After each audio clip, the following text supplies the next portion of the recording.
Œuvre de Maria Valtorta, tome 6, chapitre 377, intitulé Parabole de l'eau et du jonc pour Marie de Magdala, qui a choisi la meilleure part, le 14 août 1944. Je comprends immédiatement que c'est encore le personnage de Marie-Madeleine qui est central, car c'est elle que je vois en premier, portant un simple vêtement de couleur lilas, comme la fleur de mauve. Aucun ornement précieux. Ses cheveux, simplement rassemblés en tresses sur la nuque, la font paraître plus jeune qu'à l'époque où elle était un vrai chef-d'œuvre de toilette. Disparu le regard effronté du temps de la pécheresse, l'air humilié du moment où elle écoutait la parabole de la brebis perdue et le visage honteux et mouillé de larmes du soir de la salle du pharisien. Elle a maintenant un regard paisible, redevenu limpide comme celui d'un enfant sur un sourire plein de paix. Marie, appuyée contre un arbre à la limite de la propriété de Béthanie, regarde le chemin et attend. Puis elle pousse un cri de joie, se tourne vers la maison et appelle très fort pour qu'on l'entende. Elle crie de sa voix splendide, veloutée et passionnée, unique. Il arrive. Marthe, ils avaient raison, le rabbi est ici.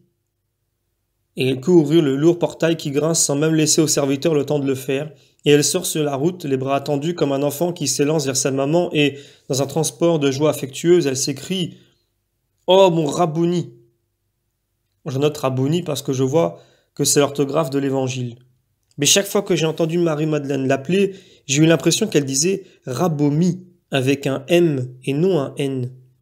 Et elle se prosterne dans la poussière de la route pour baiser les pieds de Jésus. « Paix à toi, Marie. Je viens me reposer sous ton toit. »« Oh, mon maître !» répète Marie en levant son visage avec une expression de respect et d'amour qui exprime quantité de choses.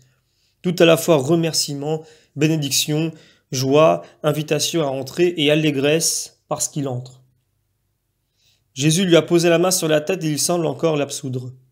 Marie se lève et à côté de Jésus, elle entre dans l'enceinte de la propriété. Pendant ce temps, les serviteurs et Marthe sont accourus, les serviteurs avec des amphores et des coupes, Marthe avec son seul amour. Mais il est si grand. Les apôtres qui ont chaud boivent les rafraîchissements apportés par les serviteurs. Ils voudraient les offrir tout d'abord à Jésus, mais Marthe les a devancés. Elle a pris une coupe de lait et l'a offerte à Jésus. Elle doit savoir que c'est ce qu'il préfère. Quand les disciples se sont désaltérés, Jésus leur dit « Allez prévenir les fidèles. Ce soir, je leur parlerai. » À peine sortis du jardin, les apôtres s'égayent dans diverses directions. Jésus marche entre Marthe et Marie. « Viens, maître, dit Marthe, en attendant Lazare. Restaure-toi et prends quelques repos. » Pendant qu'il pénètre dans une pièce fraîche qui donne sur le portique ombragé, Marie, qui s'était éloignée rapidement, revient avec un broc d'eau suivi d'un serviteur qui porte un bassin. Mais c'est Marie qui veut laver les pieds de Jésus. Elle délace ses sandales poussiéreuses et les donne à un serviteur pour qu'il les rapporte nettoyés, ainsi que son manteau pour qu'il en secoue la poussière. Puis elle plonge les pieds de Jésus dans l'eau, que des aromates rendent légèrement rosés, les essuie, les embrasse. Ensuite, elle change l'eau et en apporte de la propre pour les mains. Pendant qu'elle attend le serviteur avec les sandales accroupies sur le tapis aux pieds de Jésus, elle les caresse, et avant de lui remettre ses sandales, elle les embrasse encore en disant « Pieds saints, qui avaient tant marché pour me chercher. » Marthe, dont l'amour est plus pratique, pense à ce qui est humainement utile. « Maître, qui viendra en plus de tes disciples ?»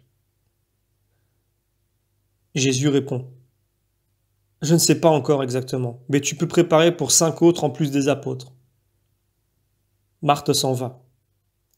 Jésus sort dans le jardin ombragé et frais. Il porte simplement son habit bleu foncé. Son manteau, replié avec soin par Marie, est resté sur un banc de la pièce. Marie sort avec Jésus. Jésus sort dans le jardin ombragé et frais. Il porte simplement son habit bleu foncé. Il chemine par des allées bien entretenues entre des parterres de fleurs jusqu'à un vivier qui a l'air d'un miroir tombé dans la verdure. L'eau très limpide est à peine remuée çà et là par le frétillement de quelques poissons ou la pluie très fine du jet d'eau qui est au centre. Des sièges sont disposés près de la large vasque qui ressemble à un petit lac d'où partent des petits canaux d'irrigation. Je crois même que l'un d'eux alimente le vivier et que les autres, plus petits, servent à l'écoulement pour l'irrigation. Jésus s'assied sur un siège placé exactement sur le rebord de la vasque. Marie s'assied à ses pieds dans l'herbe verte et bien entretenue. Au début, il ne parle pas. Jésus savoure visiblement le silence et le repos dans la fraîcheur du jardin. Marie se délecte à le regarder. Jésus joue avec l'eau transparente de la vasque. Il y plonge les doigts, il la peigne en la séparant en petits sillages, puis il la laisse la main se plonger tout entière dans sa fraîcheur cristalline. Comme cette eau limpide et belle, dit-il. Maître, elle te plaît tellement, dit Marie. Oui, Marie, parce qu'elle est si pure. Regarde, pas une trace de boue. C'est de l'eau, mais elle est si claire qu'il semble qu'il n'y ait rien, comme si elle n'était pas un élément, mais esprit. Nous pourrions lire sur le fond les paroles qu'échangent les petits poissons.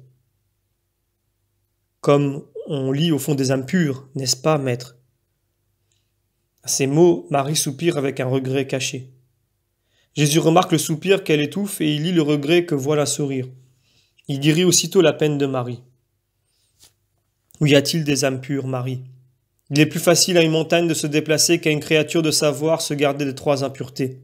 Trop de tentations s'agitent et fermentent autour d'un adulte, et il ne peut toujours empêcher qu'elles pénètrent en lui. Seuls les enfants ont l'âme angélique, l'âme préservée par leur innocence des connaissances qui peuvent se changer en fange. C'est pour cela que je les aime tant. Je vois en eux un reflet de la pureté infinie. Ce sont les seuls qui portent avec eux ce souvenir du ciel.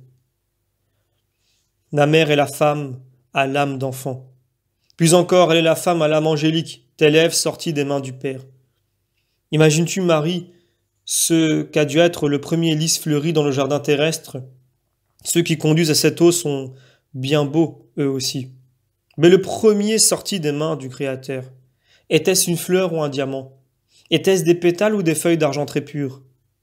Eh bien, ma mère est plus pure que ce premier lys qui a parfumé les vents, et son parfum de vierge inviolée emplit le ciel et la terre, et c'est derrière elle que marcheront les hommes bons dans les siècles des siècles. Le paradis est lumière, parfum et harmonie. Mais si le Père ne s'y délectait pas dans la contemplation de la toute belle qui fait de la terre un paradis, si le paradis devait à l'avenir ne pas posséder le lys vivant au sein duquel se trouvent les trois pistils de feu de la divine Trinité, la lumière du paradis, son parfum, son harmonie et sa joie seraient amoindris de moitié. La pureté de ma mère sera le joyau du paradis. Mais le paradis est sans limite. Que diras-tu d'un roi qui n'aurait qu'une seule pierre précieuse dans son trésor, même si c'était le bijou par excellence? Quand j'aurai ouvert les portes du royaume des cieux. Ne soupire pas, Marie, c'est pour cela que je suis venu. Beaucoup d'âmes de justes et de petits-enfants entreront, formant une troupe candide derrière le pourpre du Rédempteur. Mais ce sera encore peu pour peupler les cieux de joyaux et former les citoyens de la Jérusalem éternelle. Et ensuite, lorsque la doctrine de vérité et de sanctification sera connue des hommes, lorsque ma mort leur aura rendu la grâce, comment les adultes pourraient-ils conquérir les cieux si la pauvre vie humaine est une fange continuelle qui rend impure? Mon paradis appartiendra-t-il donc aux seuls enfants? Ah non! Le royaume est aussi ouvert aux adultes, mais il leur faut savoir devenir comme des enfants, comme des tout-petits. Voilà la pureté. Tu vois cette eau? Elle paraît si limpide, mais observe. Il suffit qu'avec un jonc j'en remue le fond pour qu'elle se trouble. Des détritus et de la boue à fleurs. Son cristal devient jaunâtre et personne n'en boirait plus. Mais si j'enlève le jonc, la paix revient et l'eau reprend peu à peu sa clarté et sa beauté. Le jonc, c'est le péché. Il en est ainsi des âmes. Le repentir, sois-en sûr, est ce qui purifie les âmes. Marthe survient, tout essoufflée. Tu es encore ici, Marie? Et moi qui me fais tant de soucis? L'heure avance. Les invités seront bientôt arrivés et il y a tant à faire. Les servantes sont occupées au pain. Les serviteurs découpent et font cuire les viandes. Moi je prépare les nappes, les tables et les boissons. Mais il y a encore les fruits à cueillir et l'eau de menthe et de miel à préparer. Marie écoute d'une oreille les lamentations de sa sœur. Avec un sourire bienheureux, elle continue à regarder Jésus sans bouger de place. Marthe réclame l'aide de Jésus. Maître, tu vois comme j'ai chaud. Te paraît-il juste que je sois seul à faire les préparatifs? Dis-lui, toi, de m'aider. Marthe est vraiment énervée. Jésus la regarde avec un sourire à la fois doux et légèrement ironique, ou plutôt taquin. Marthe s'offense un peu. Je parle sérieusement, maître. Rends-toi compte comme elle est oisive pendant que je travaille. Et elle reste ici à ne rien faire. Jésus prend un air plus sérieux. Ce n'est pas de l'oisiveté, Marthe, c'est de l'amour. L'oisiveté, c'était avant. Et tu as tant pleuré à cause de cette oisiveté indigne. Tes larmes ont rendu encore plus efficaces mes efforts pour la ramener à moi et la rendre à ton honnête affection. Voudrais-tu lui disputer l'amour qu'elle a pour son sauveur? Préférerais-tu donc qu'elle soit loin d'ici pour ne pas te voir travailler, mais aussi loin de moi? Marthe, Marthe, dois-je donc te dire qu'elle est, et Jésus met la main sur la tête de Marie, revenue de si loin, t'a surpassé en amour? Dois-je donc te dire qu'elle, qui ne savait pas une seule parole de bien, est maintenant savante de la science de l'amour? Laisse-la à sa paix. Elle a été si malade. C'est maintenant une convalescente qui revient à la santé en buvant les boissons qui la fortifient. Elle a été tellement tourmentée, désormais sortie de cauchemar. Elle regarde autour d'elle et en elle, elle se voit renouvelée et elle découvre un monde nouveau. Laisse-la dans cette sécurité. C'est avec ce qui est renouvelé en elle qu'elle doit oublier le passé et conquérir l'éternité. Elle ne sera pas seulement conquise par le travail, mais aussi par l'adoration. Celui qui aura donné un pain à l'apôtre et au prophète obtiendra une récompense, mais celui qui aura oublié même de se nourrir pour m'aimer en obtiendra une double, parce qu'il aura eu l'esprit plus grand que la chair, un esprit qui aura créé plus fort que les besoins humains, même licites. Tu te préoccupes de trop de choses, Marthe. Pour elle, une seule compte. Mais c'est celle qui suffit à son âme et surtout à son Seigneur qui est aussi le tien. Laisse tomber ce qui est superflu. Imite ta sœur. Marie a choisi la meilleure part et elle ne lui sera jamais enlevée.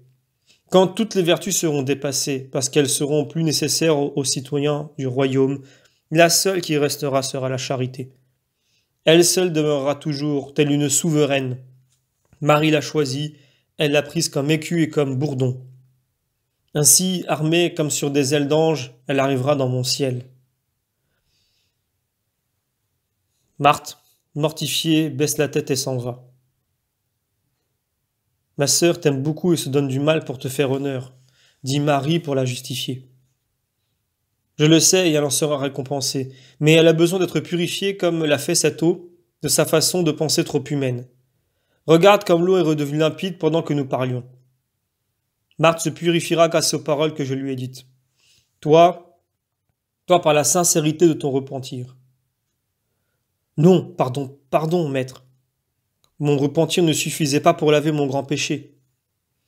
Il suffisait et il suffira pour toutes tes sœurs qui t'imiteront, pour tous les pauvres malades spirituellement. Le repentir sincère est un filtre qui purifie. L'amour ensuite est la substance qui préserve de toute nouvelle souillure. Voilà la raison pour laquelle ceux que la vie a rendus adultes et pécheurs pourront redevenir innocents comme des enfants et entrer comme eux dans mon royaume. Rentrons maintenant à la maison. Que Marthe ne reste pas trop dans sa douleur. Apportons-lui notre sourire d'amis et de sœurs. Jésus dit, ils n'ont pas besoin de commentaires. La parabole de l'eau en est un pour l'action du repentir dans les cœurs. Tu as ainsi le cycle complet de Marie-Madeleine, de la mort à la vie. C'est la plus grande ressuscitée de mon évangile. Elle est ressuscitée de 7 morts. Elle est revenue à la vie. Tu l'as vue comme une plante à fleurs relever de la fange la tige de sa nouvelle fleur toujours plus haut, puis s'épanouir pour moi, répandre ses parfums pour moi, mourir pour moi. Tu l'as vue pécheresse, puis assoiffée, s'approchant de la source, puis repentie, puis pardonnée, puis aimante, puis penchée avec pitié sur le corps inerte de son Seigneur, puis servante de ma mère qu'elle aime parce que c'est ma mère. Enfin pénitente sur le seuil de son paradis. Âme qui craignait, apprenez, en lisant la vie de Marie de Magdala, à ne pas avoir peur de moi. Âme qui aimait, apprenez d'elle à aimer avec une séraphique ardeur. Âme qui avait erré, apprenez d'elle la science qui prépare au ciel. Je vous bénis toutes pour vous aider à vous élever. Va en paix. Fin du chapitre.